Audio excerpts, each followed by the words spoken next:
I don't read a real newspaper. I prefer the audio version. Sunday papers, podcasts. Greg and Mike, they do deliver.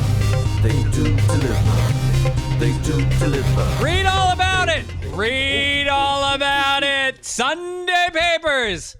Coming to you live from Los Angeles, California, as well as Nashville, Tennessee. Yeah, buddy. Hey now. Midwest cold. That's what we're calling this. Midwest cold. It's unbelievable. How bad is it there?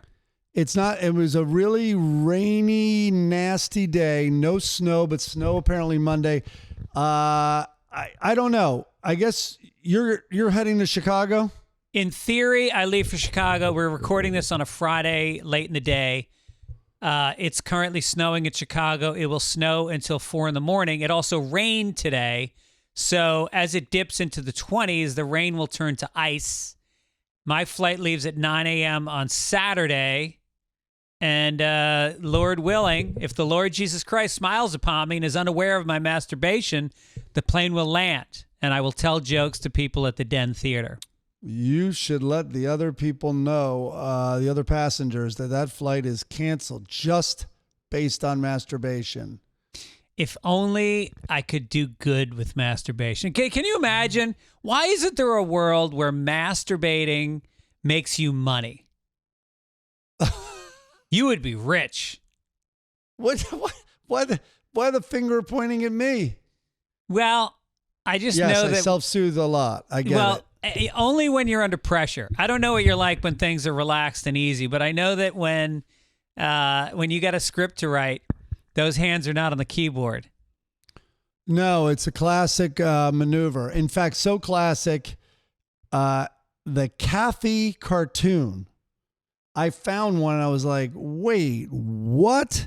And she talked about every time she sits down to write a script, she immediately has to put on pornography and touch herself. What? So I'll explain. That's all I'm going to tell you. Okay. I found a Kathy cartoon that said that, and then I have a giant explanation about it, and it's a lot of fun. It's a lot of fun. Kathy's fun. Yeah. So we'll get into that. Yeah, I see the Chicago. I called it up on my phone here. It's raining now, 35, dropping to 4 degrees tomorrow. Yeah, so all that rain is just going to be a sheet of ice. As you said, we're doing this on Friday. Tomorrow's Kansas City game is making headlines for its weather. It might be 20 below wind chill, and Miami is playing there. So that's no bueno for Miami. No. They apparently have not won a game in 2 years when the weather was less than 40 degrees. Those stupid Dolphins. They got a fucking Hawaiian quarterback. You think that guy can play in the cold? Dolphins are silly and stupid. They're always getting caught in tuna nets. They're just idiots. Yes. And they and the thing is if any of the cheerleaders are menstruating, those Dolphins are going to go right for them, baby. And is it menstruating? It's not menstruating. I just cut it short there. It's probably what you said, but it's menstruating. Yeah. I don't By the like way, that. I That sounds creepier. rewatched the second Borat movie last night. And that scene where the daughter... Which one is that? That's the one where he brings his daughter over and he's supposed to marry his daughter to Mike Pence. Oh, the recent one. Yeah.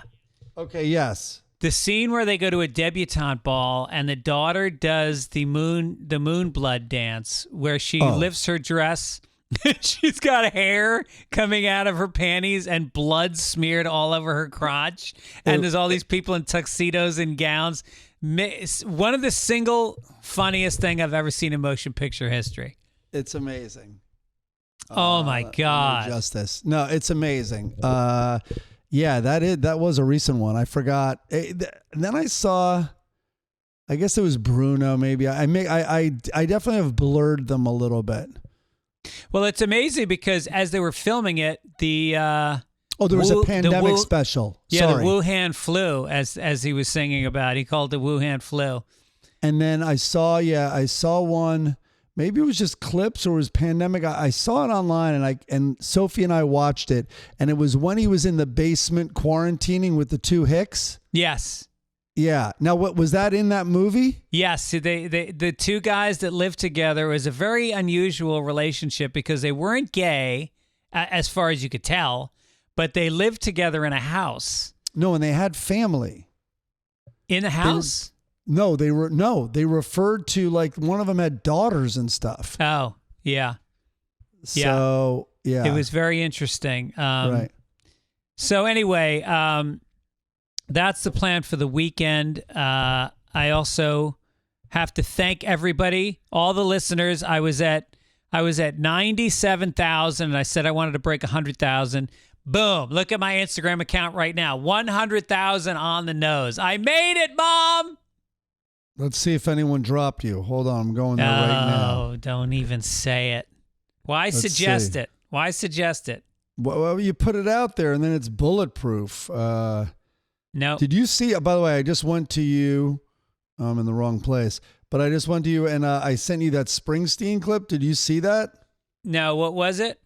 It's the earliest known demo. He did it in a studio in New York of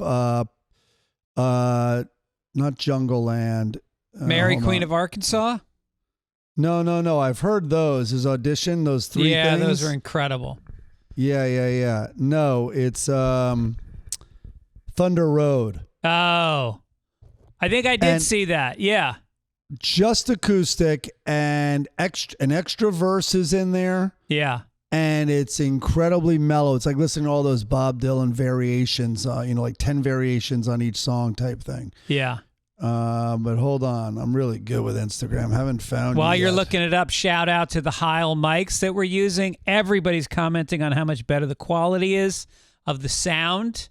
We got to thank Chris Denman, who has a friend over at Heil that was generous enough to donate some mics. Thank you. You are truly... Let me unfollow you and see if it affects you. You're at exactly 100,000. Why would you want to put that in people's minds right now? No, you know how the I'm internet not. works. No, but it has to be approximate. You're not at exactly 100,000, are you? Well, I just broke through like 2 or 3 days ago, so I'm probably not a lot above 100,000. But why? All right, I'm why not work going to against unfollow me? you. I'm Why not work going to against me? unfollow you. Okay, thank you. Okay, and I good. won't call producers around town and say that you're an irresponsible writer. Wait, you mean with the self-soothing? That's part of my process. Oh, they know that. Yeah, no, it's on my. That's on my sheet. That's on my credits, my credit list. We want to thank Bruce Wise this week for the logo. It's Starsky and Hutch. We will get into that. There was one of them died. Yeah, man. Curiously, not during the filming of the show, where I'm shocked that nobody died.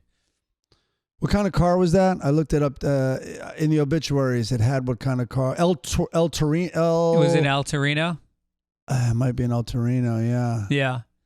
No. Chris, you want to look that up? And then the song this week, Sam Femino. Very cool track. Thank you so much. We are down to one song right now. We have one song in the folder on my desktop that holds all the songs. Need you guys to dig in, pull out your ukulele, your flute, your harpsichord, whatever you got. Put a song together for us. Send it into fitzdog.com, and we will play it on the show, and you will be famous. I have an idea. What? It's a Gran Torino. Okay. I just looked it up. No, but my idea was on point. I'm not that bad. I think this year you and I should be responsible for one song each. I like it. I'll do that. I cannot play a single instrument, and that there's zero false modesty there. Like, it's not like I know 3 chords on a guitar, but I don't know one chord on a guitar. Well, I'm a very poor guitar player, but I can play some chords. I have the worst voice anybody's ever heard, so I'm gonna have to pick a very low octave and kind of sing. I mean, I would love to. Oh, maybe I guess I could have YouTube. This is such a poor man's way to lay down tracks. I'll have YouTube in the background just play me some drum beat. I guess I'll do that because I'm not using whatever it's called, Garage Band. Garage Band or any of that. I may send a few tracks over to Denman to mix it for us. I assume he can do sound mixing on a song. Oh wait, you're doing a professional jobby on this? Yeah, mine's gonna be good. I'm gonna get. I think we have bongo drums, and I believe we have maracas. And so I'll lay down a bass line and then a rhythm guitar and a little bit of percussion. Yeah. I mean, even if you knew the first few chords of Highway to Hell, it's like Sunday Papers. Like you could just whip something out. Hey, were we already recording when you told? No. What's your news on AC/DC? No. That's the very hush. You can't tell anybody but that. The other thing about Axl? Oh, I think Axl Rose is singing with AC/DC right now. I think on the last tour, what's his name died, right? Who? Didn't the lead singer die, or did he just quit? Well, I mean, Bon Scott, the original guy. No, not Bon Scott. No, Brian Jones. Brian, I think it's Brian, right? Brian. God, I used to know all this stuff, but it's anyway. His voice is, his hearing is gone too, I think. But also, man, listen, I took my kids. It was the Brian first Johnson. Yeah. He's kicking it. 76 years old. But I know he's hurting big time. He's a good storyteller. You hear him on, I think it was Stern. He's a good storyteller. Yeah. All right, so I'm sure I got that wrong, and we're going to get some corrections. But here's some corrections from last week. Okay. Here we go. Axl has performed with them. Okay, good. Oh, Brian is out of the band due to hearing. Yeah. Oh, yeah. But all right, so I took them. Wait, Chris, can you look up when they played Dodger Stadium last? I'm going to put it at 2017. It was their last. I think it was their last tour. And I remember, so I took my girls, thank God, my ex-wife was like, you better pick up, and it was my ex at the time too, like, you better pick up hearing aids on the way there. And I was close to be like, you don't tell me how to parent. So I stopped at the front. Thank God I picked up, not hearing aids, earplugs on the way there, because they would have wanted to leave after, it was so loud. Maybe it was our seats. He thinks it's 2015.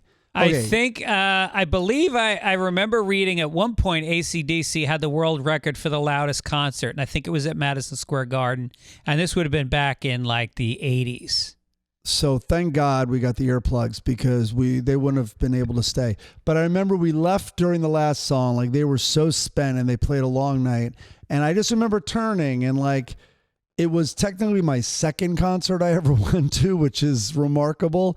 And it was for Back in Black. And I just saw he was just shredding in the finale of the finale.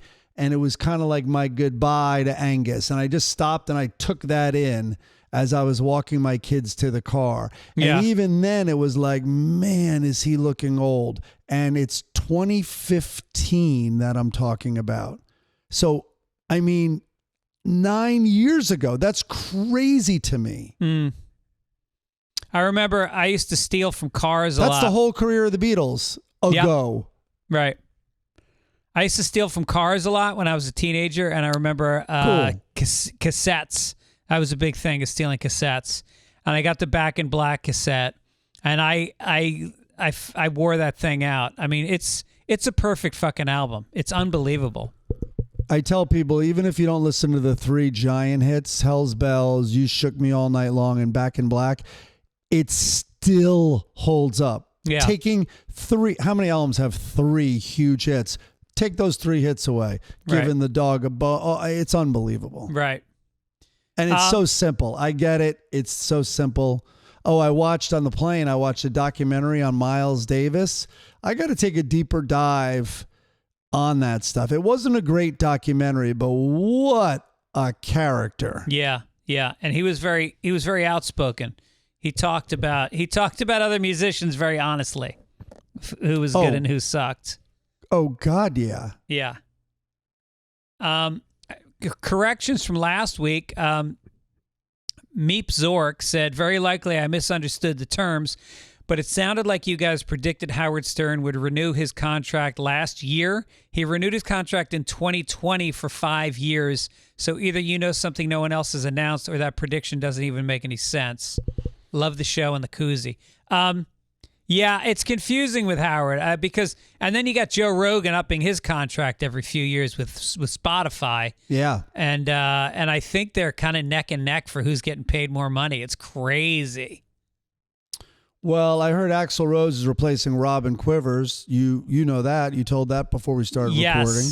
And and then Brian Johnson is replacing Baba Booey. Also, Brian Jones, resurrected from the dead, is going to join the staff over there. Dodges Hodge said, I think you mean, will they return to Gaza City? We made a prediction about whether or not they would be back in Gaza. They're currently in refugee camps in southern Gaza because no other Arab country, about 40 of them, will take them. Gaza City is almost complete rubble, and there's nothing to return to. Sad all around. Wait a minute. Why won't any of the Arab countries take in the refugees? Well, I mean, no one wants. In theory, no. I mean, not in theory. In theory, America wants refugees, but no. Does anybody really want? And there's, by the way, there's giant political reasons, and I'm not sure of all of them, but there's. Because I remember early on, a lot of people predicted that they're going to be driven out and Saudi Arabia is going to have to take them. And then there was huge debate and everyone's like, are you kidding me? Saudi Arabia will not take them. And now you got Yemen. We just bombed Yemen because their pirate ships have been attacking boats. So that could heat things up. Pirate ships. Pirates, man. Fucking pirates. You ever see the videos of these pirate ships attacking freight boats and they come in? And the freight boats have fucking barbed wire and water hoses to try to fend off these pirates. It's crazy. Why don't they have an assault rifle? I know, right? Maritime law. He's the captain now. Stephen Hawking died in 2018, Tom Gower said. Why? What did we say? We didn't know if he was dead, right? Well, first of all, Tom, time is relative of all people. That would be Stephen telling you that.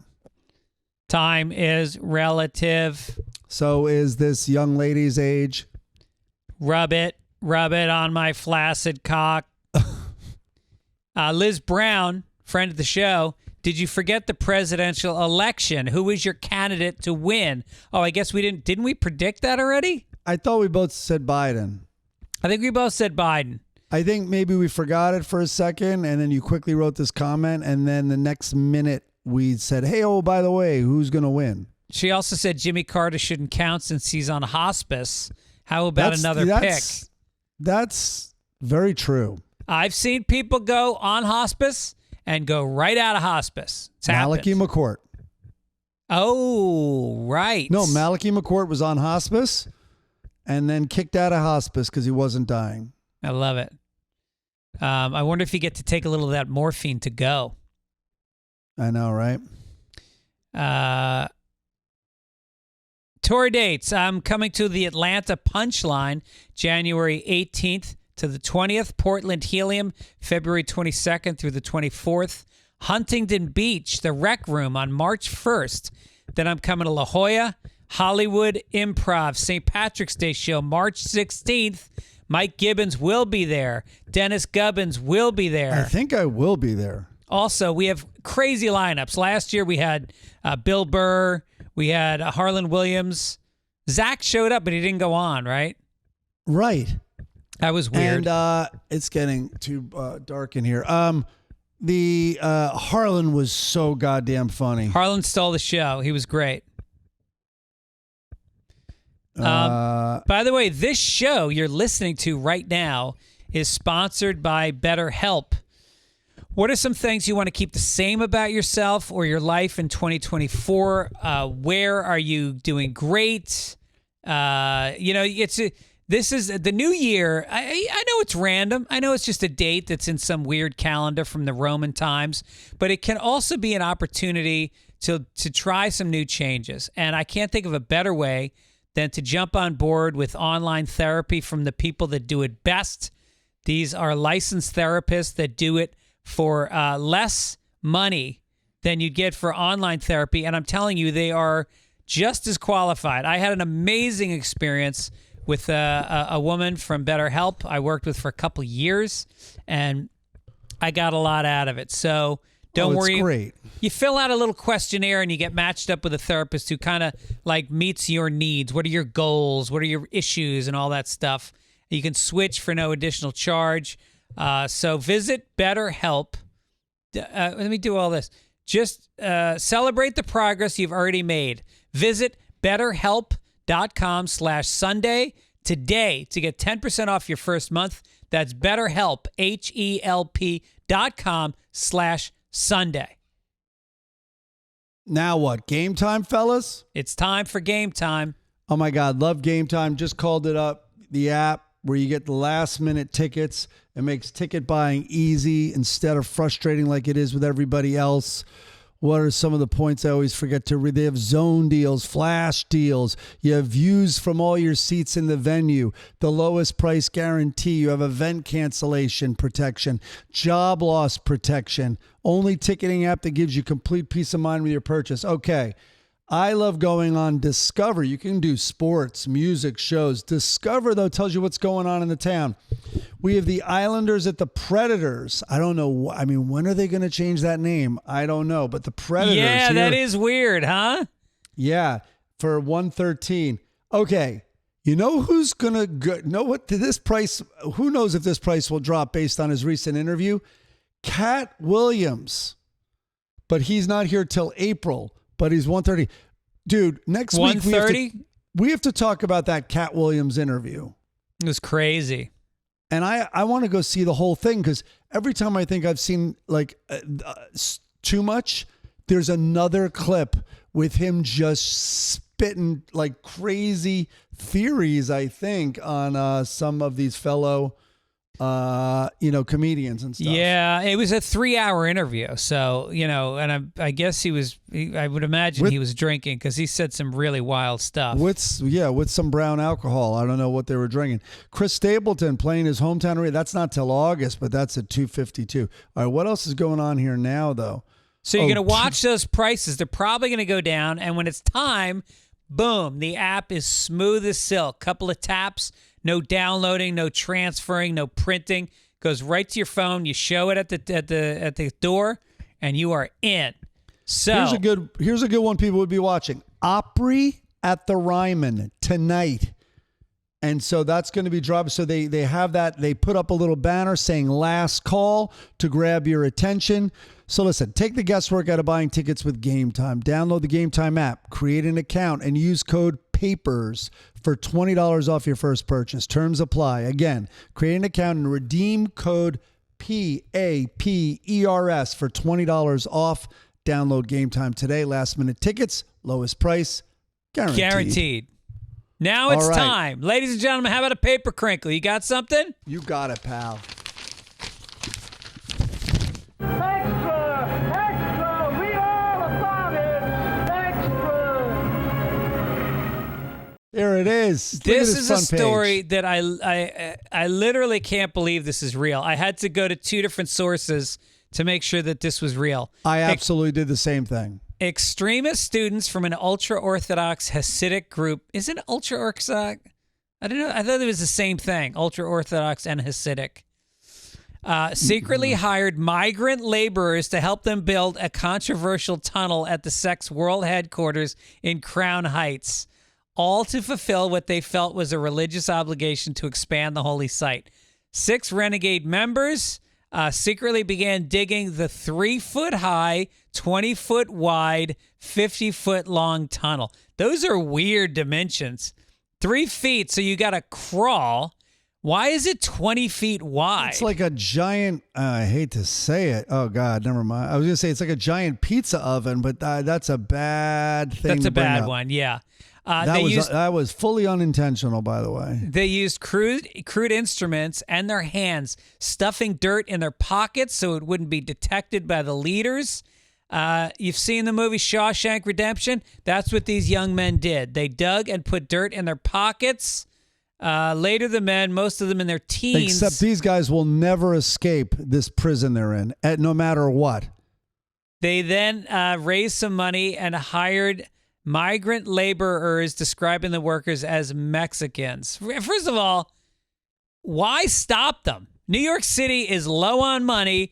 We need a new tunnel. The Lincoln Tunnel at rush hour? Forget about it. All right, I'm not following something.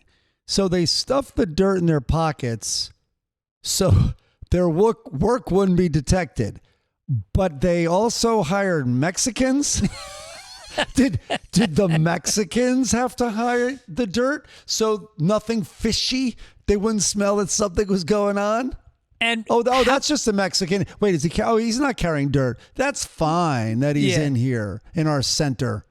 Well, how big are their pockets? Like, you fill your pockets and then what? You got to go upstairs and find a dumpster? What are they doing with the dirt? Also, the Mexicans are like, this might be the easiest job ever. Like 4 pocketfuls of dirt, then I'm done, and then I can't come back in, or otherwise it'll look suspicious. Right.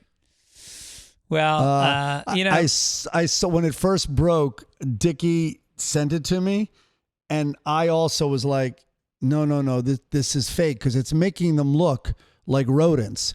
The footage was so they looked like animals coming out of like hibernate, like they caught them coming out of like grates, like sewage grates on the sidewalk, and then inside they were coming out and then covered in dirt.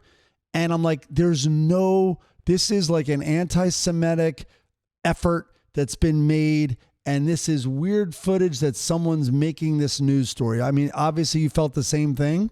Wait, so and then there was like an attack when the cops showed up. They were like throwing tables and like running at the cops, and they got to be tackled and carried out. Like, these guys were on a crazy. And first of all, where is the tunnel going? Where do they think where are they trying to get to? This is not the West Bank. No, I know. I have no idea. Probably the flash dancers. It's not even there. They're anymore. stuffing dollar bills in their pockets instead of dirt. Then they get there and they're like, sorry, flash dancers closed. What? All right. But Dickie pointed out that one of the top comment when the news broke was, look who likes tunnels now. referring to Hamas. Yeah, right. Why don't you read this one, because it's about Florida. A bill introduced in Florida Senate would make it defamation to accuse someone of racism, sexism, homophobia, or transphobia, which could total the freedom of speech in the Sunshine State. SB 1780 would make it easier for an individual to sue another person for defamation. According to the measure, an allegation that the plaintiff has discriminated against another person or group because of their race, sex, sexual orientation, or gender identity constitutes defamation per se. So even when these allegations are false, they are automatically defamatory. My head is spinning. I can't even follow it. So if someone kills a black person because of their race and you accuse them of committing a racist crime, you go to jail? Well, I mean, not if you're right, I guess. You'd have to prove I think the it's defamation. I think it's saying no matter what, you can't do it. This is what I do know. Even when the allegations are false, they are automatically. So no matter what, you can't call out race, sexism, whatever. I mean, what's happening in Florida? What are they turning into? DeSantis. First of all, DeSantis is so gay for doing this. Well, the first thing I know is you can't call this bill racist. It's built in. It's baked into the equation. You're right. Wow. scary. Yeah, that is weird. All right, let's get to another crazy story. At a meeting in 2009, the treasurer of the NRA worked out a plan to conceal luxury expenses involving its chief executive, Wayne LaPierre. According to audio of the meeting obtained by ProPublica, the recording was unknown to New York's Attorney General, who is pursuing the NRA and LaPierre over a range of alleged financial misdeeds. It shows in real time the treasurer enlisting the group's longtime PR firm to obfuscate the extravagant costs. Captured on tape is talk of LaPierre's desire to avoid public disclosure of his use of private jets, as well as concern about persistent spending at the Beverly Hills Hotel. How much time does the NRA spend in Beverly Hills? I mean, can't Clint Eastwood and the other two Republicans who live in LA just hop on a Zoom call? Here comes your correction about Eastwood living up north, but yeah, that's true. But I'm with you. And yeah, it's also, why does this guy need a gun? He's in private jets and in the Beverly Hills Hotel. Right. How paranoid is this guy? Yeah, and good luck telling this guy anything. I mean, he's like Yosemite Sam. He's the head of the biggest gun club in the world. Tell him he's fired. Go ahead, tell him to take out the trash or get out of the handicap spot. LaPierre is a gem, man. I mean, there's a million stories on that guy. Yeah, I know. It's just terrible. Although I will say Beverly Hills has gotten pretty violent, man. With all those the robberies. The flash mobs. Well, the flash mobs aren't that violent, but they target people with jewelry, and it's like back in the day in New York in the 80s. But and then there's armed robbery. They just pull up and there's also violent or smash and grabs also, don't get me wrong. I'm just thinking the big ones don't seem to be armed. It's just a group that goes in and just tries to take everything from like Nordstrom's. But the smaller ones, the guy's watch was taken when he was eating out on the street, in a fancy restaurant on Rodeo Drive. Damn. Or Beverly, one of them, but in Beverly Hills, yeah. All right, why don't you read this next story? I got to let the dog out. You let the dog... Wait, what dog? Fucking Max. Remember that dog we fostered for 3 months? One of my kids' friends is kind of went homeless. So he gave us the dog until he could find a place. And then he supposedly found a place. And then his father became homeless, so he had to move in. And he's allergic to the dog, so we get the dog now. Meanwhile, I'm allergic to the dog. So just to be clear, so the Fitzsimmons will take a dog, but not the kid. Exactly. I think that's what I got out of this story. Yeah, we don't rescue. I mean, we'll take the kid, but he's got to sleep in a corduroy bed in the corner of the room. And we get to change his name to Max. Whatever his name is, it's now Max. Okay, and you're allergic to kids, homeless kids. By the way, if anybody wants a beautiful dog, he's about 9. He's like a beagle terrier type of dog. The most well-behaved, doesn't bark, doesn't pee inside, great to walk, very well-behaved, beautiful. Let me know, fitzdog.com. Email me. Let me know if you want to rescue the dog. We'll give you're going to get emails, man, of course. I hope so. That's a good sales pitch. Yeah. Are you kidding me? Yeah, it's a good dog. All right, I'm going to let him out. All right, you go let him out. Well, now you're giving me a pervert story. Donald Trump denounced reports of his association with Jeffrey Epstein, but FAA flight logs show the two did indeed have a relationship. The former president argued Tuesday he had never been on the convicted sex trafficker's plane or, quote, stupid island after images of the two made by artificial intelligence surfaced online. This is AI and it is very dangerous for our country, Trump posted on his Truth Social site. I was never on Epstein's plane or at his stupid island. Strong laws ought to be developed against AI. I'm surprised Trump's a fan of laws. News Nation's Ashley Banfield dug into flight logs submitted to the FAA, which confirmed Trump flew on Epstein's plane at least 7 times. The documented flights were between Palm Beach and New York City. The logs also show Epstein was on board each time with Trump. Wow. It's just okay. amazing that bald-faced, he just comes out and lies. I have never been on the plane. Meanwhile, 7 times with him, like, he just says anything. And his followers, even when he's caught, go, well, that doesn't count because whatever reason. Yeah.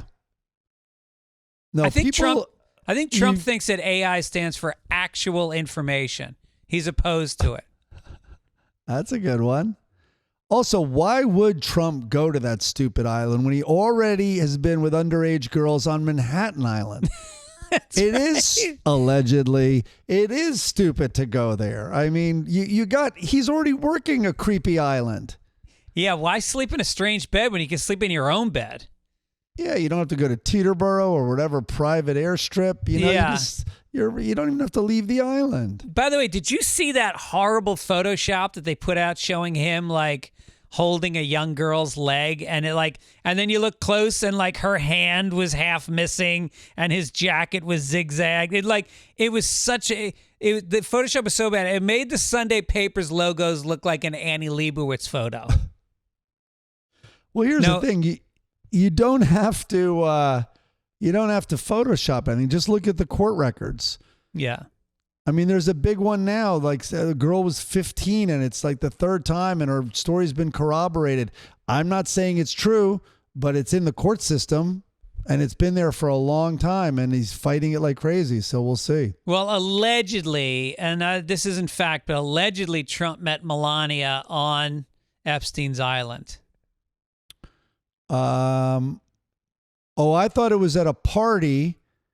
I had heard it was at a party and someone else was making time with her or maybe was already with her. Yes, the other person was, you ready for this? He made a power move. Allegedly, Russell Simmons, and I heard it was on the island, was with Melania. Here's the dog if anybody wants to see the dog. Come here. No way. Yeah, come here. Look at this dog. Look at this face. Oh, that's a cute dog. That doesn't look like a beagle. Nah, well, he's got a little beagle to him. Is he playful? How old do we think that dog is? He's like 9. He's like a 9-year-old dog. He's very sweet. He likes to snuggle up. That's so cool. Yeah. So anyway, let's get down to entertainment. What, we're moving on from pedophilia that fast? Well, I feel like once we get into politics, people get upset. Pedophilia? Okay. Well, wait, we need you mean this? There we go.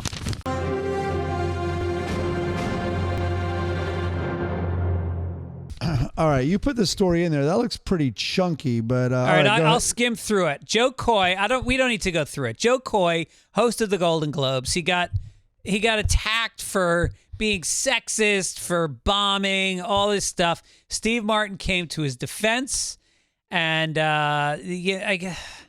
it's just so crazy. That's interesting because Steve Martin clearly didn't have to, and I don't think like they have this. A lot of times things like this happen. They have the same manager, and the manager will beg another person, can you help my client out? Just put a little something in there, that didn't happen here.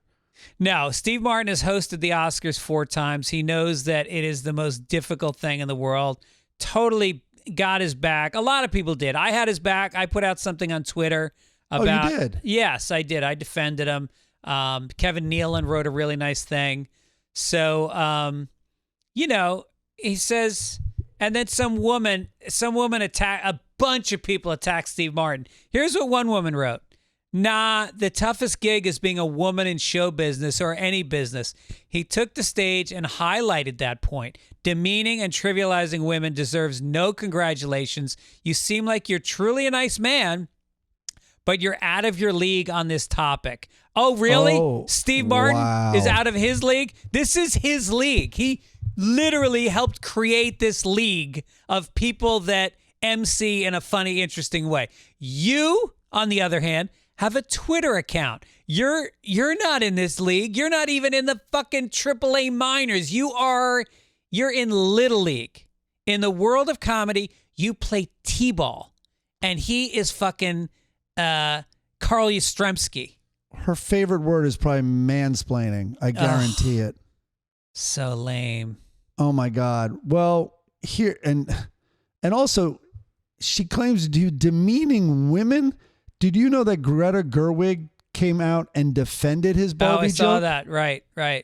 She said that he called the blockbuster. So he said the blockbuster film Oppenheimer is based on this, not this 700-page or bigger novel, and that Barbie is a film adaptation of a plastic doll with big boobs. And she said, well, he's not wrong. She's the first doll that was mass produced with breasts. So he was right on. Yeah.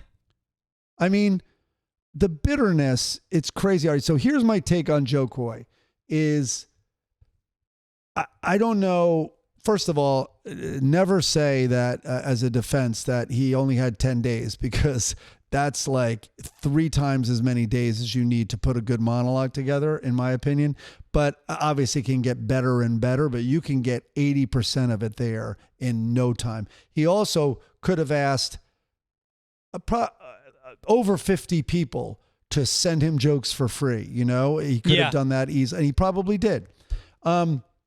I think he made the cardinal mistake of not recognizing the elephant in the room up top, which is nobody knows who you are, generally speaking. And you have to come in self-deprecating. I think you should come in Steve Martin comes in self-deprecating sometimes. A guy who's a multi-award winner and legendary and world famous, like when you're on, especially the Oscar stage, I mean, you got to come in. I remember a joke I wrote for Ellen, which was that this was always her dream to host the Oscars, not to win one. And let that be a lesson to you kids. Always aim low. And, like even Ellen having the wherewithal to be self-deprecating and kind of know her place in that room.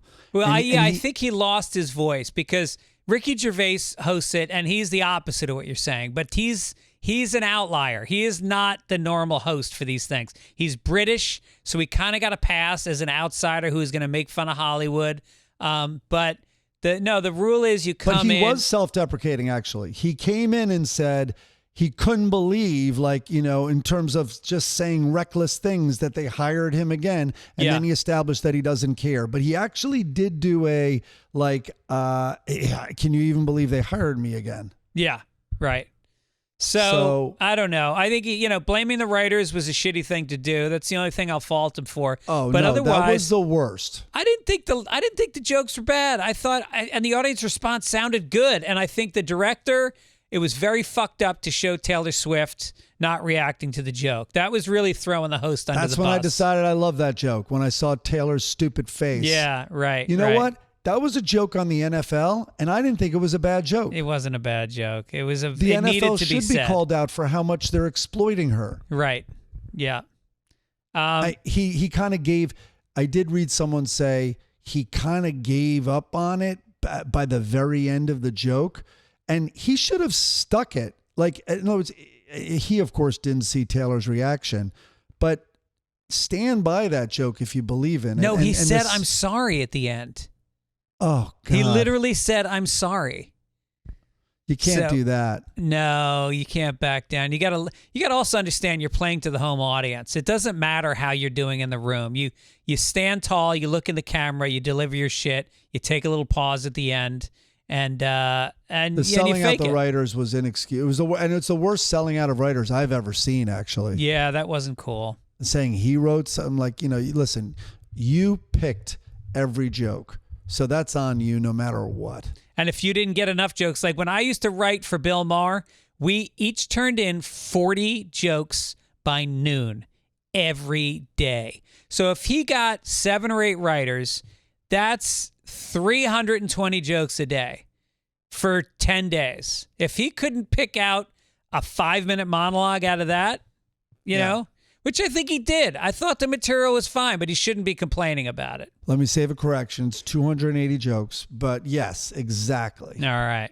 Let's make America Florida. You got it, pal. Here we go. Oh, I do want to say one thing about I put it on my Instagram. I was watching I guess it was Best Supporting Actor in a Dramatic Role, right? And Robert Downey Jr. won it. And I saw the movie. I saw Oppenheimer, by the way. since we just did entertainment, we might as well talk about this. I like the movie. A little hard to follow the bombing, although it was very interesting what happened to him after. But I thought they were like jumping all over the timeline to push the bombing further and further back in the movie. You know what I mean? Right. So there were too many why are all these, like, Affleck is in there. Affleck's brother, Casey Affleck, is in it.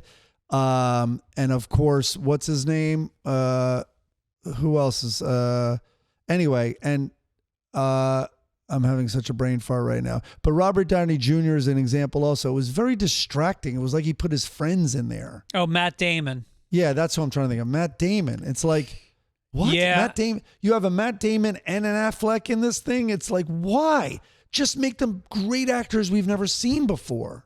Yeah, I saw it. I really liked it. And then people go, it was too long. What are you doing in your life? What is so riveting?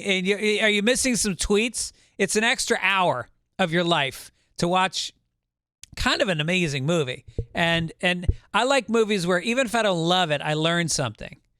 And Right. I had actually read this book. I read the book about 2 years ago, and it really captured it. I thought they did a great job. You know, the romance was played up a lot more.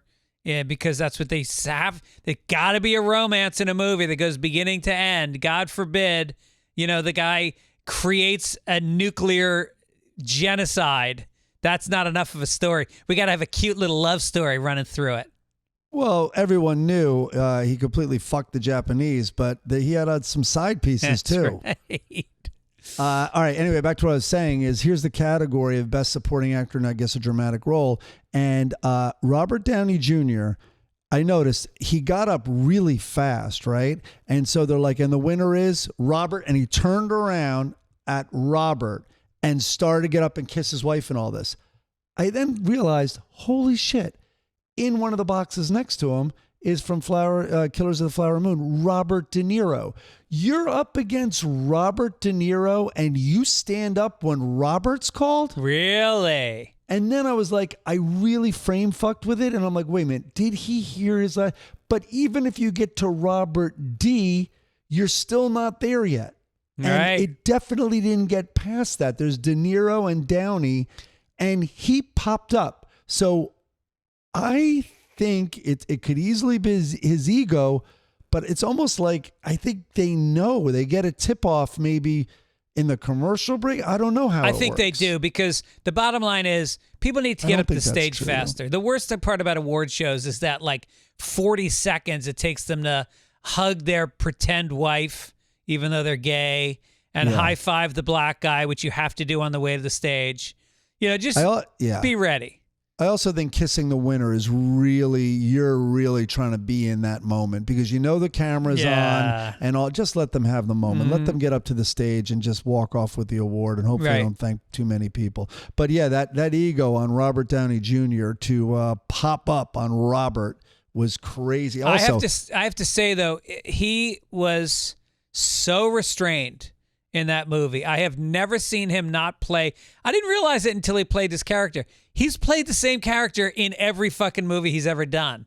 The cocksure guy, and he didn't do that this time, and it was great. Yeah, he was a very faulty character. Although when he played the black guy in the comedy, he was extraordinary. Yeah. He's good. He's just annoying.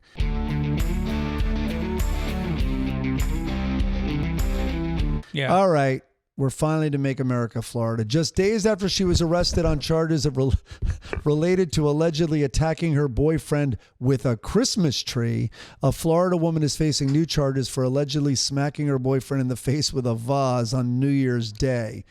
Miracle Rivera, what a name, was charged with aggravated battery after police say she attacked her boyfriend of 2 years at the home they share together. The New Year's Day glass vase attack caused visible injuries to the man's face. Damn. This woman explodes on holidays.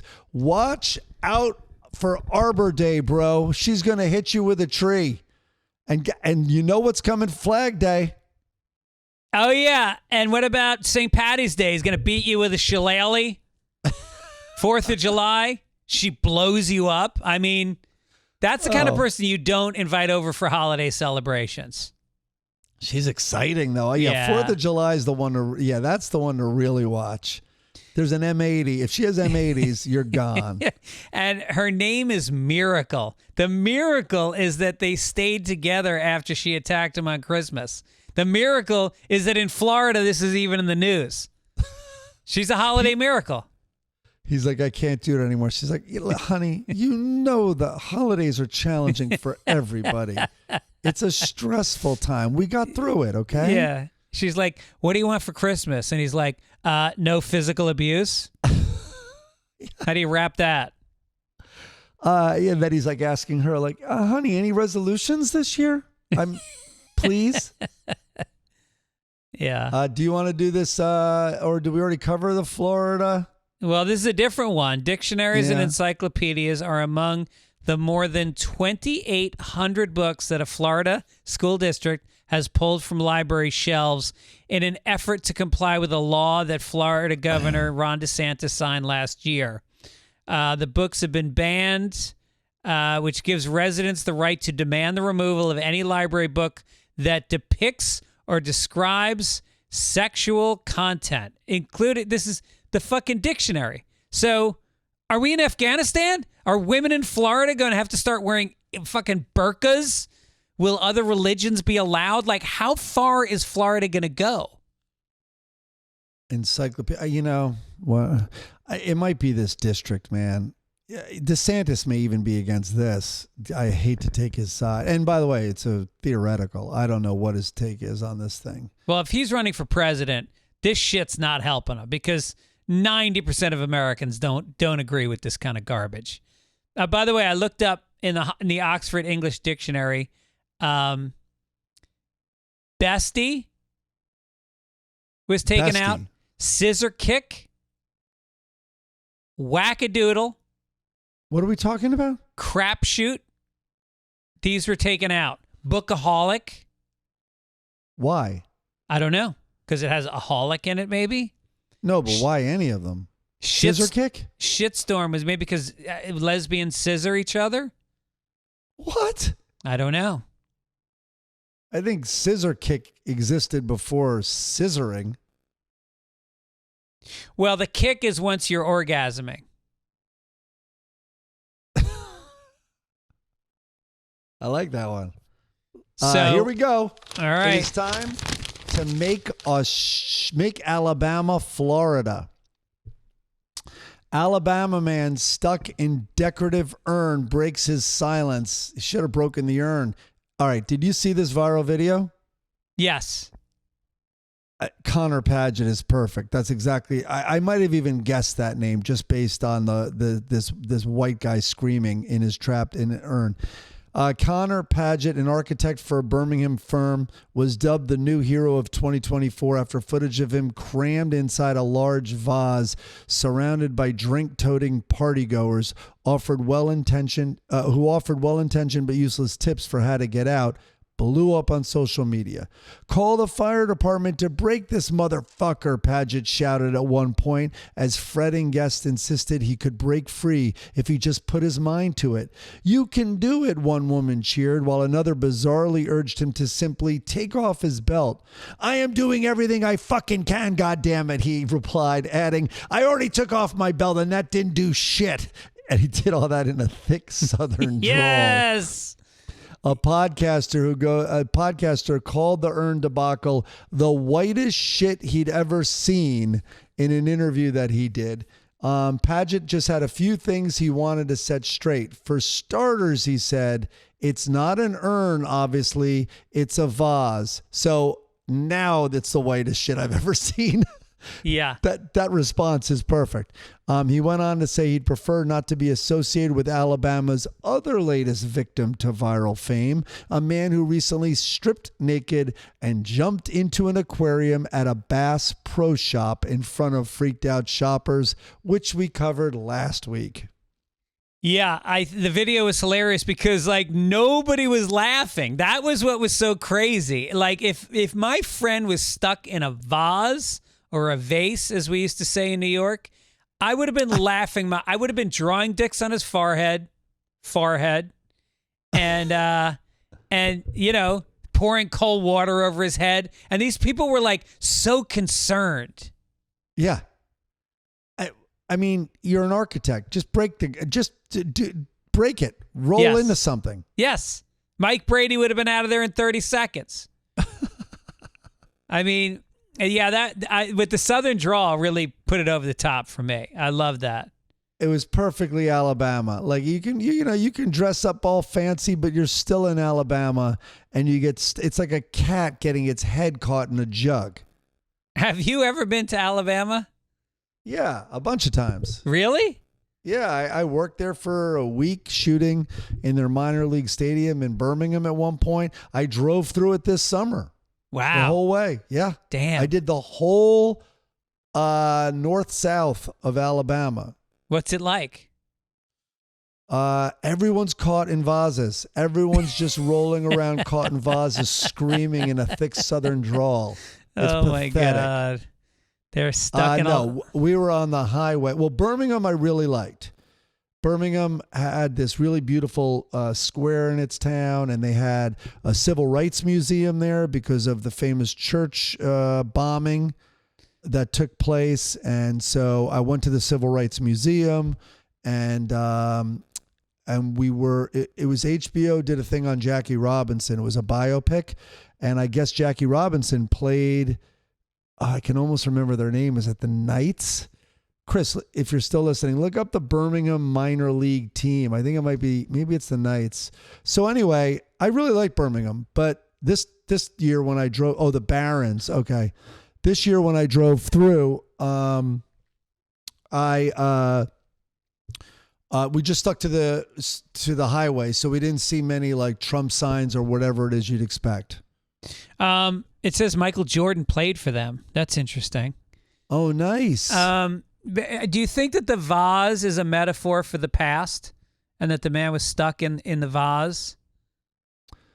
Maybe. Anyway, he seemed a little bit effeminate too, and I'm wondering if he's blossoming and growing into a gay man. I hope this doesn't come out the wrong way, but when a man has a thick Southern accent, it kind of sounds gay. Right. It sounds like, who's that beloved guy that died and he got famous in Will and Grace, but he was just Sean Hayes? And I think he's from Tennessee. Oh, the old guy. Yeah, the old guy. Yeah. Well, he was gay. Guy. Tracy, he had a woman, a name that could work for women and men. Leslie something. Leslie, you're absolutely right. Yeah. So anyway, Leslie Jordan. All right, Jordan. Speaking of sports, let's go right into it. Let's do it.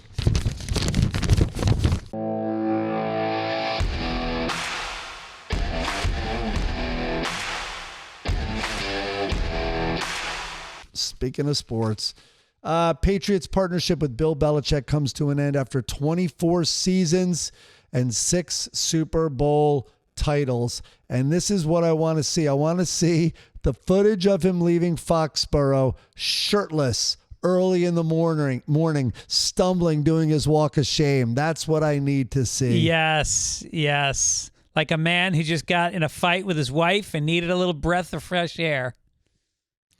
I thought that footage was fake of his real walk of shame that they found in November, but it was real. Well, they say it came to an end after 24 years. No, it came to an end when Brady got fired. He should have left immediately because that was the reason he won championships, period. It was the greatest quarterback to ever play the game, winning titles. He stood on the fucking side. Coaches get way too much credit. He was football's Colonel Tom Parker, as far as I'm concerned. I don't know. He did create a culture there, and they cheated often. They did. Well, I've told the story before, but we shot a piece with Joe Montana, and Deflategate was happening. And Montana, I asked him about it when we were like reloading and stuff. And he's like, yeah. And he said something very interesting. He goes, what I'm really thinking about is the fumble, where they're more or less fumbles, because running backs would love a softer ball. Like Yes. they would fumble a lot. It would get ripped out of their arms a lot less and stuff. So I thought that was interesting.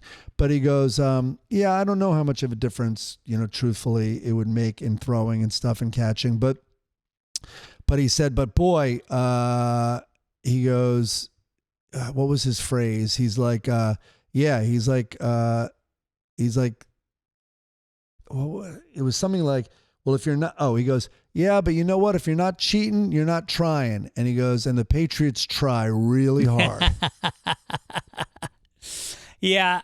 I wonder, do you get a gold watch after that many years? It's Robert Kraft, so maybe he just gave him a gift certificate to the Happy Feet Massage in Jupiter, Florida. That was like half a mile from where my mom lives, that massage parlor. Yeah. What happened to them? I mean, did they get more famous or did they close down? I don't know. I never checked. I got to find out. I think my mom said they closed down. Give me or all of a sudden the crafty is on the menu. Give me the crafty. She's crafty. Yeah. She's just my type. She's crafty. All right, where do you want to jump down to? Let's go down to this day in history. Oh, okay. Here we go.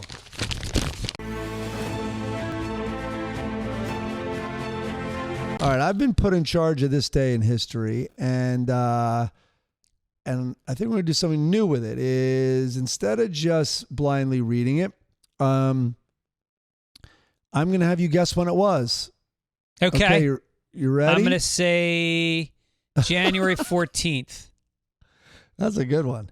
All right, this day in history, Chelsea Burnett Sully Sullenberger III. The pilot. Was a nobody.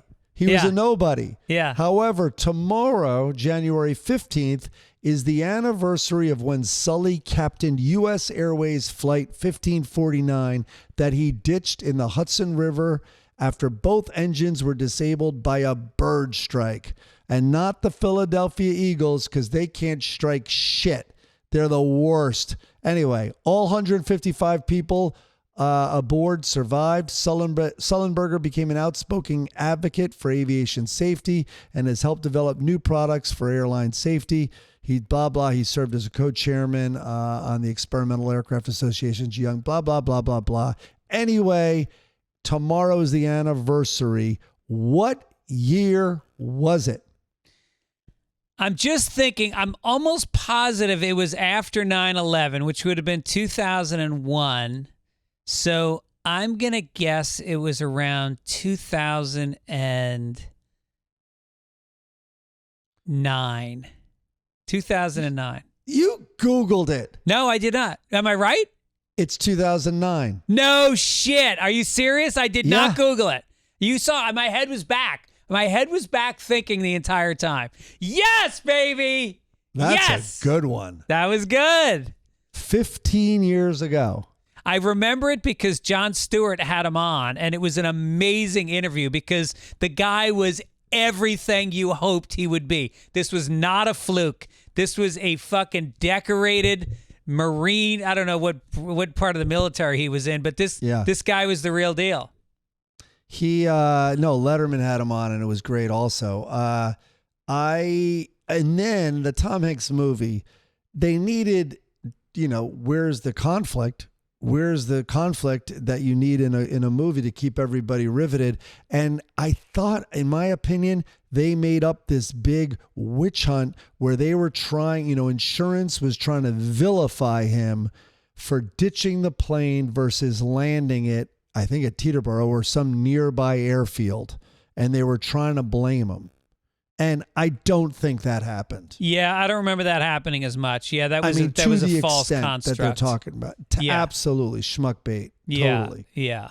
But that was amazing because you have to think if you lived in New York City and you saw a fucking major size plane going just above building tops, people must have freaked the fuck out. Oh, of course they did. Yeah. And all of a sudden it banks and lowers and is coming along the Hudson River towards downtown Manhattan. Yeah, right. Or Manhattan at all.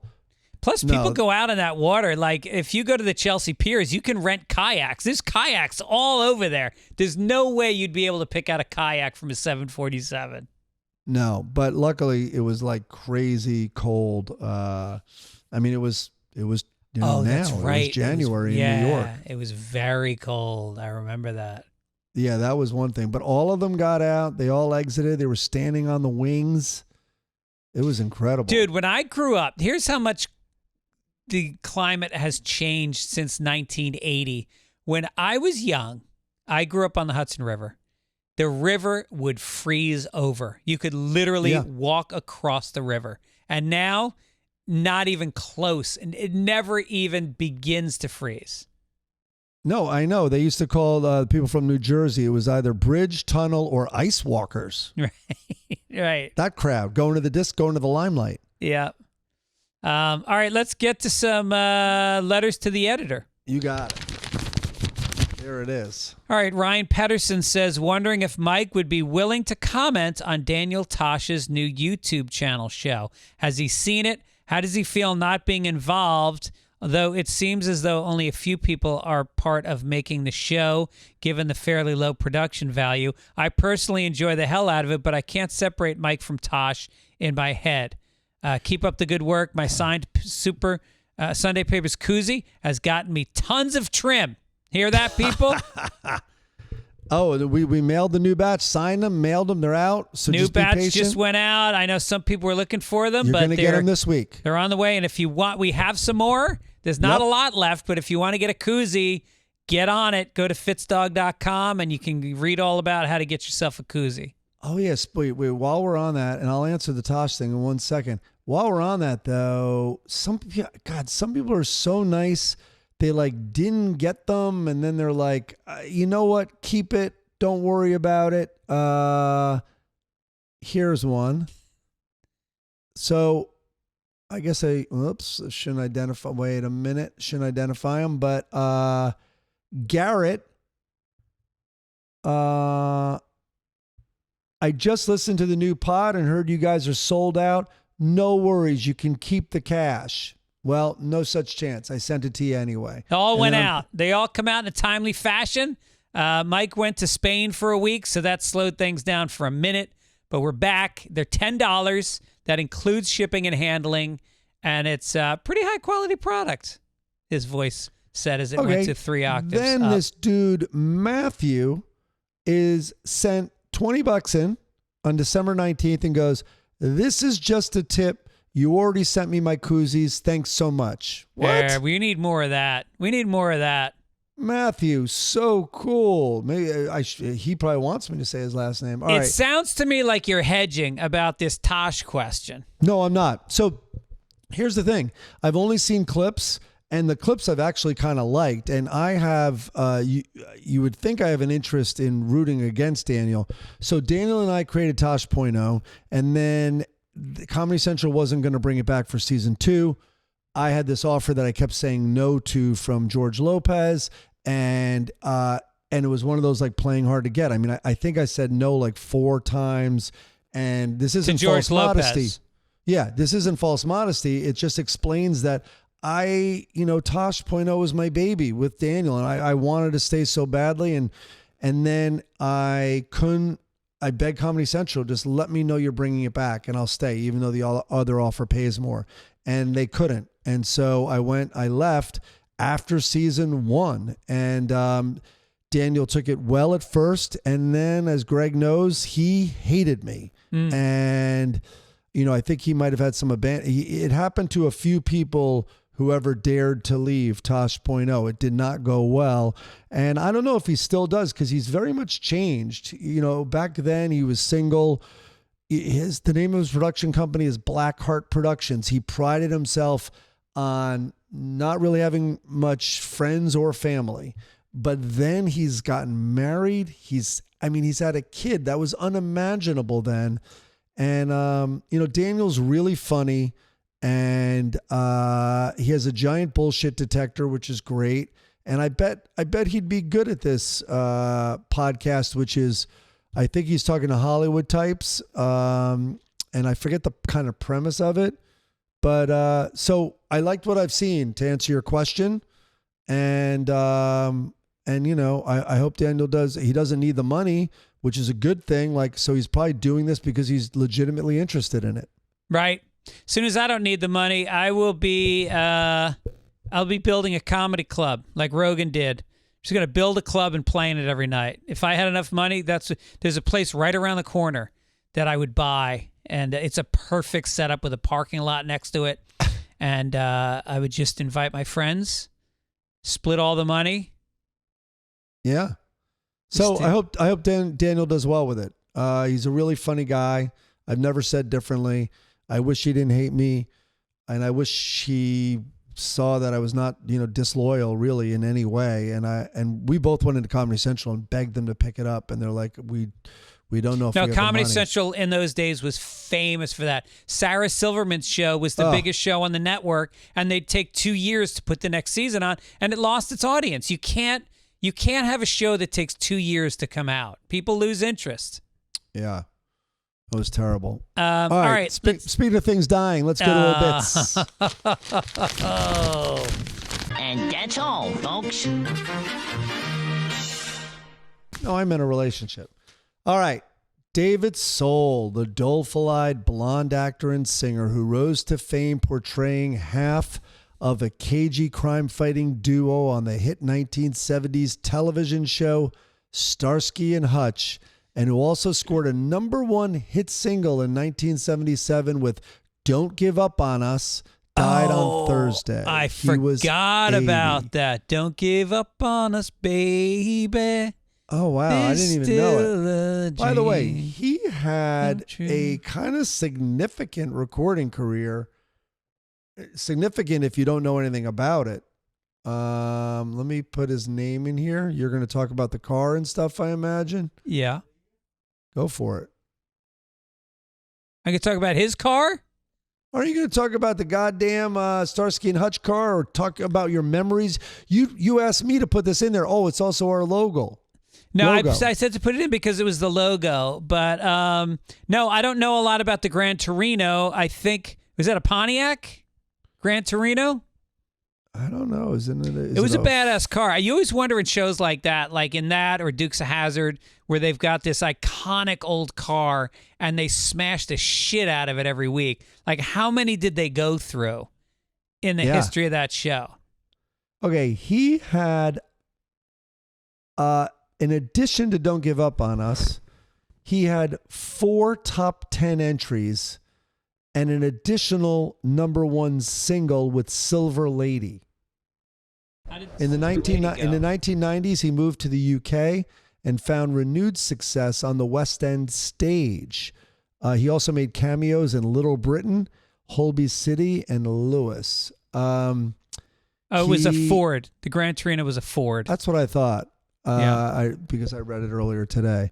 And he was Hutch. And I thought he came out of nowhere. A lot of people are like, everyone should see Salem's Lot, which he stars in, which is a made-for-TV American movie from '79.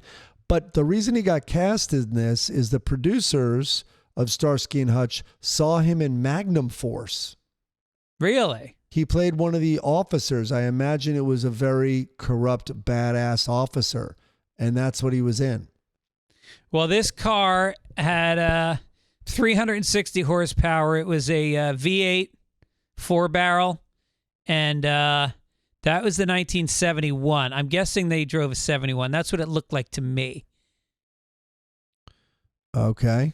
I'll see if I'm right. I'm trying to look. He got into drugs and alcohol a little bit at one point. You know what would be amazing is if we had a producer who was listening to the show and could write information in the script as we went. We should do that. 3-pack-a-day cigarette smoker for 50 years, y'all. No way. Made it to 80. See? Yeah. See? And also, I think he fought addiction. Yes, he did.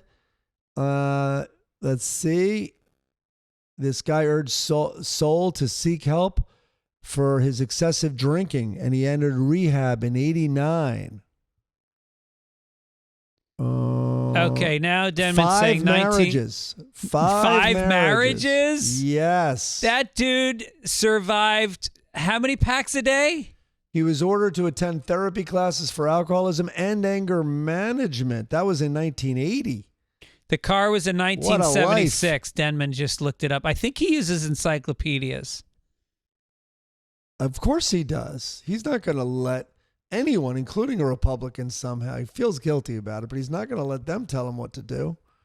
All right, listen, let's cheer up. That was sad. Here we go. Funny time.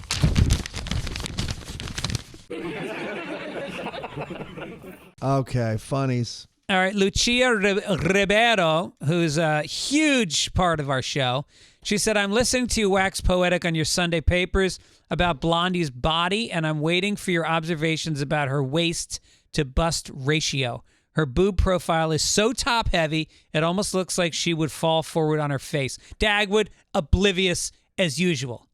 Just a little, so let's deal with that first, then there's a second part. It is insane, and it is what makes her so special, is she does lower back exercises, Kegel exercises. She takes care of herself, and she's 84 years old right now.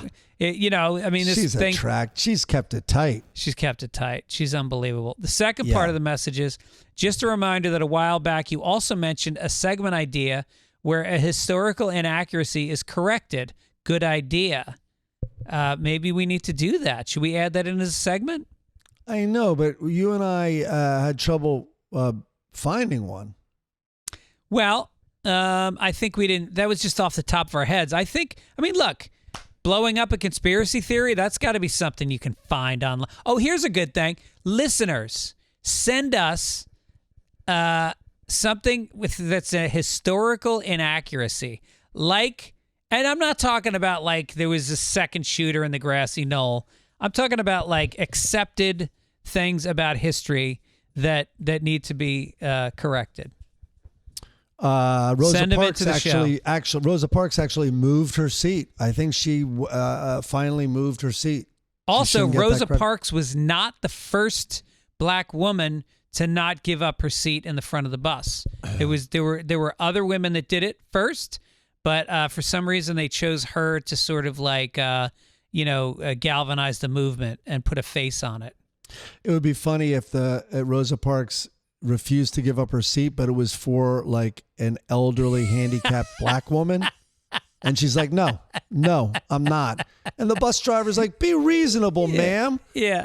I don't want to get rough here, but come on, she's going to fall. She has a walker. All right. So all right, here's what Denman wrote. Rosa Parks just decided one day to not move from her seat on the bus because she was tired. This historical fact making rounds is incorrect. Rather, her reason for not leaving her seat for a white man was purely to stand against the segregation law for which she had years of training with the NAACP leading up to that action. So she trained with the NAACP. There you go. All right, there's some, I've read about this before. First of all, the bus driver was a dick, and there was a little bit of history, like he would like pass her and not stop. Like there's more to it than that. And there's also more to it that I think she was forced to move her seat, I believe. I don't know. Anyway. Look, it's these people who think that we live on a round earth.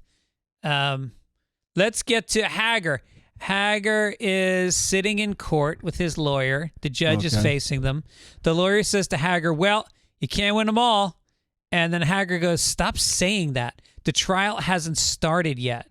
And then in the next frame, Hager goes, besides, when's the last time anybody was convicted for rape? Yeah. It wasn't a crime yet. It was not only a crime, it was considered a man's duty. Talk about a historical inaccuracy. Duty. Yeah, he said duty. Lockhorns. We got Leroy is in bed, and Loretta says, the doctor says you'll be out of here and back on the sofa in no time. Not their best. This next one's better. Wait, which one? I like the one on the left. All right, so he's got 2 bags in his hand, and he says to her, I did look in both bags, and I still don't know which is the garbage and which is my lunch. That's the woman woke up early and made you lunch. How about if it's that fucking bad, buy something at the vending machine at work? But why insult her? And save. I like the bottom right one at the pouring coffee, but save it for next week. I will save it for next week. And then there's another one. This was a classic that I found online, and she is clearing his plate, and he says, I enjoyed it to the last bite, especially the last bite. There you go. I Google Kathy, and I find this particular one. And she's picking out, and it says, I don't stop eating when I'm full. The meal isn't over when I'm full. It's over when I hate myself. Oh, and I'm man. like, wait a minute. I go, that's Louis C.K. Which came first? So then I click on that, and I follow it down, and someone created they took Kathy cartoons and put Louis C.K. quotes in them. No way. Yes. And there's an account of them. Wait, let me see if it's here. Yes. It's called Kathy C.K. And Kathy C.K. merges Kathy cartoons with hilarious Louis C.K. So I put another one in here. This one below it is, she walks in the door and no, she's in a dressing room. Oh, she's in a dressing room and she's standing there and she goes, I don't know how women still go out with guys when you consider the fact that there's no greater threat to women than men. Anyway, shout out to the guy. He had an Instagram account, which I could no longer find. But if you Google Kathy CK, I think there's a some blog spot or something like that.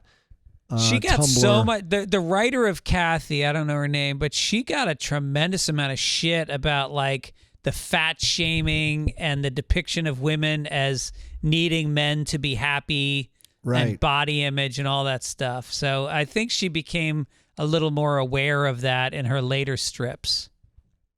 Oh yeah, maybe.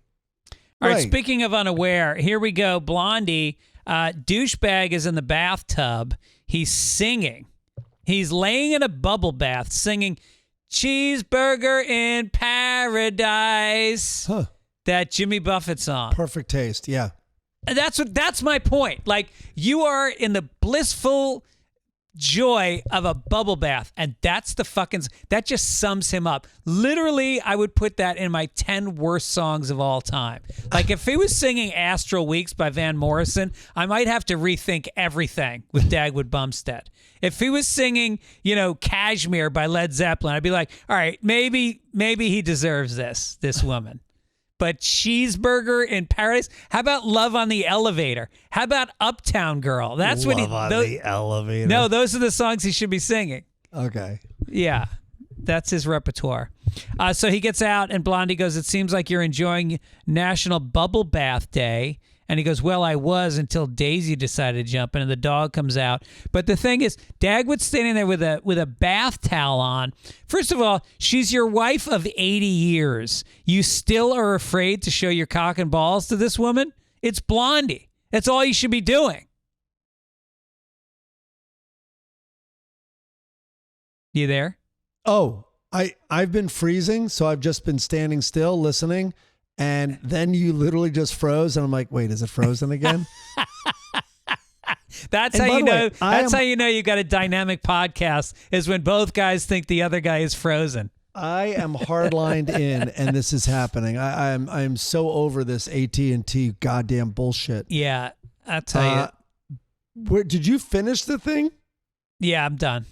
You did finish it? You got all the way to hog all the bubbles? Yep. And then I made a comment after that about him wearing a towel in front of his wife at this age. That's what I heard, but I thought you were in the second frame. Are we looking at the horizontal stripes on her sleeveless top? Dude, they are so full and she so knows what bouncy. She's doing. She knows what she's doing wearing those horizontal stripes. I mean, how do you come out of the bath and look at that and go, I guess I'll put a green towel around my crotch? You just going to walk up to her naked? Yes. Right. I hear you. It's a strong move. You know, you're clean. You know, she knows that. Anyway, let's thank you guys for listening. It's a new year. We're going to try some new things. We're looking for you guys to send in some stories from history that are not, in fact, true. And we're going to ask you to also support our sponsors. Go to betterhelp.com/Sunday and get yourself 10% off your new therapy. And also go to Game Time Papers and get $20 off your first purchase. Anything you want to plug, Mike? Oh, my God, yes. I want to plug the Tampa Bay Buccaneers, who play the Eagles Monday night in a wild card game. And let's just review. I listen, I can't follow the Jets, but since November 20th, the Jets have been better than the Eagles. So November 20th, I'm just going to go over their last 1, 2, 3, 4, 5, 6, 7. Their last 8 games, they beat the Commanders by 7. And on November 26th, they barely, in overtime, beat the Bills by 3. Then they have never won again. Killed by the 49ers December 3rd. Killed by the Cowboys December 10th. Lost to the Seahawks December 18th. Oh, sorry. December 25th, they beat the Giants 33-25. So I take it back. They lost 6 out of their last 7.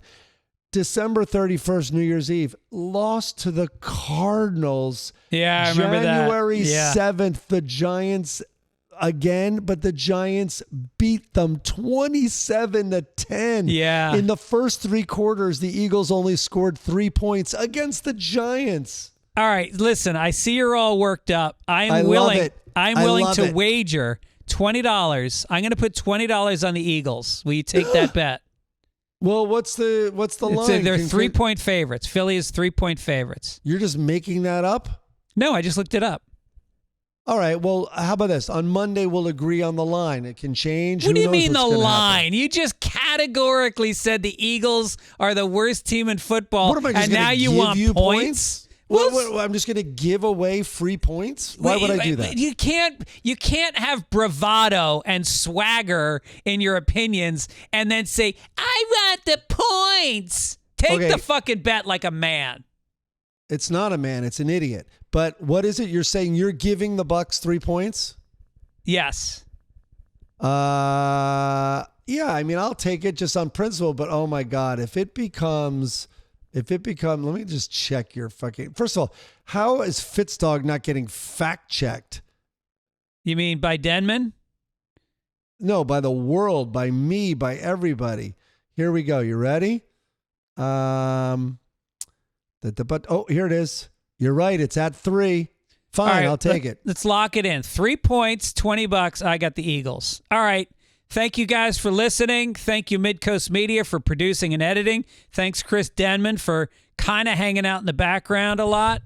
And we'll catch you guys next week. No thanks to AT&T for this connection. All right, take it, Ish. Take it, Ish. I don't read a real newspaper. I prefer the audio version.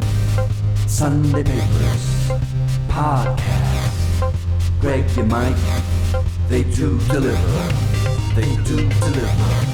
They do deliver. They do deliver. They do deliver. They do deliver.